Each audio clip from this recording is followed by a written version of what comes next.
Uma vez no Pinga Fogo você comentou sobre as crenças religiosas, digamos assim, entre os desencarnados, né?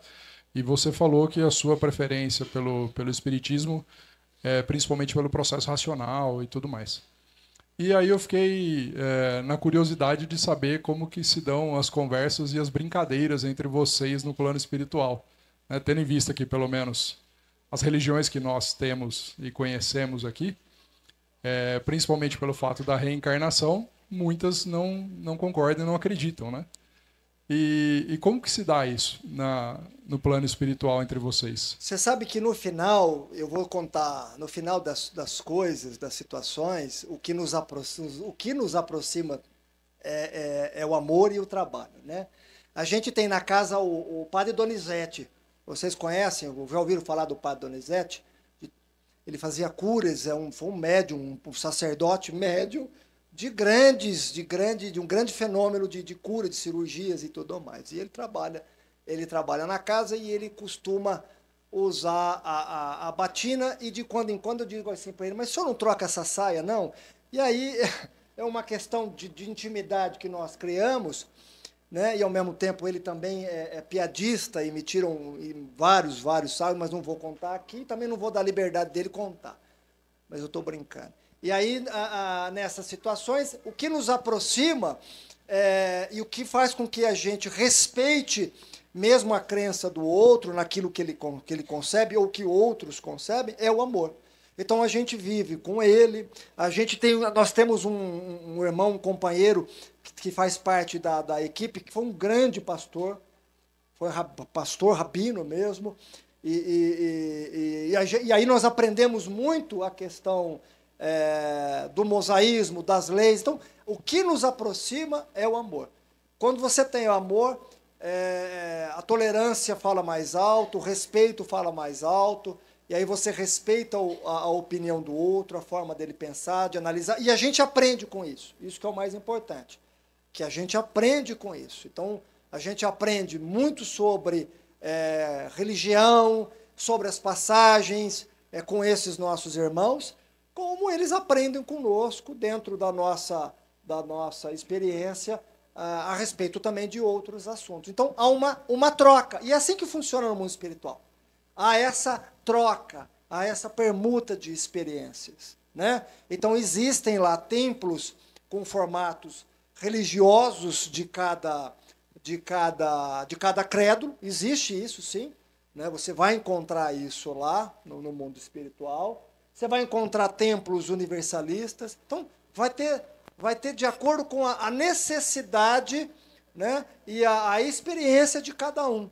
E nós convivemos muito bem com tudo isso. Por quê? Porque, na verdade, o que se fala ali, a linguagem no qual se fala, é a linguagem do amor. É a do trabalho, é da união, é da perseverança. Então, tem situações que esses companheiros de experiências muito diferentes do que eu me ajudaram muito. Eu já comentei aqui com vocês sobre as irmãs freiras, né, que eu brinco muito com elas, que eu só gostaria de complementar essa história que eu disse a vocês. Essas irmãs freiras, elas são discípulas da irmã Teresa. Então, a minha aproximação da irmã Teresa foi justamente por causa delas. O trabalho no qual elas faziam com oração, e quando eu comentei do jejum, era o silêncio e pensamento, de muita disciplina, de muito foco, nas zonas dos suicidas, dos nossos irmãos suicidas. Elas faziam um trabalho de uma seriedade, de um compromisso maravilhoso.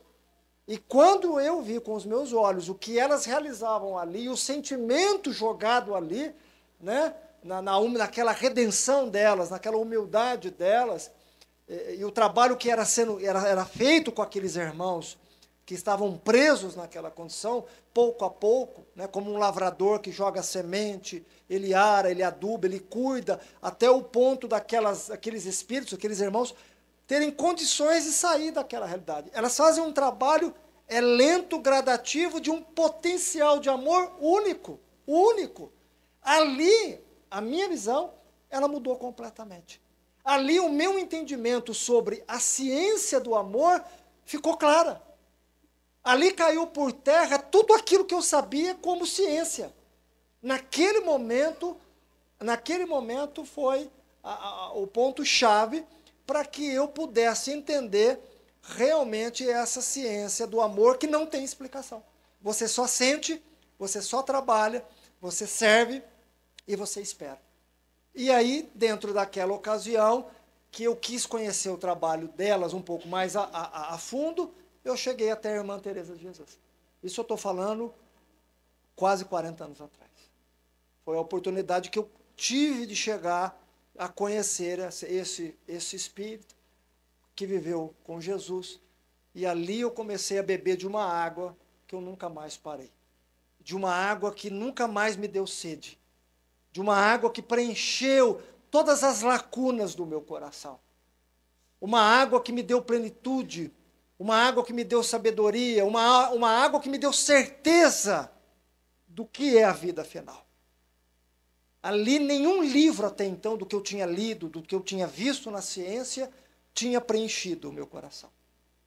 Só aquele ensinamento, aquela água e aquela forma de se fazer. E aí, quando você bebe disso, quando você se aproxima desses irmãos religiosos, dentro de suas crenças, dentro da sua disciplina, dentro da sua fé, dentro do seu foco, do seu amor, tem muito a nos ensinar. Muito a nos ensinar. A humildade, a transformação, e aí a gente compreende que a sabedoria, a verdadeira sabedoria, o verdadeiro conhecimento, ele vem disso. O restante se perde na terra. O restante vai embora. Então que tenhamos esse foco, essa disciplina. Me desculpem o palavreado, mas a gente faz piada sim, a gente brinca, a gente tira sarro, isso é bom, é algo leve, é salutar, damos risadas, muitas e muitas boas risadas, muitas boas experiências, e isso faz com que a gente viva de uma forma prazerosa, única, de uma maneira simples e humana, vendo a beleza que cada ser pode oferecer e tem a oferecer. Então, que Jesus os proteja abundantemente, mas com muita luz, com muita fé, e que vocês não se abandonem, que vocês continuem nessa vereda de luz e de trabalho. Fique com Deus.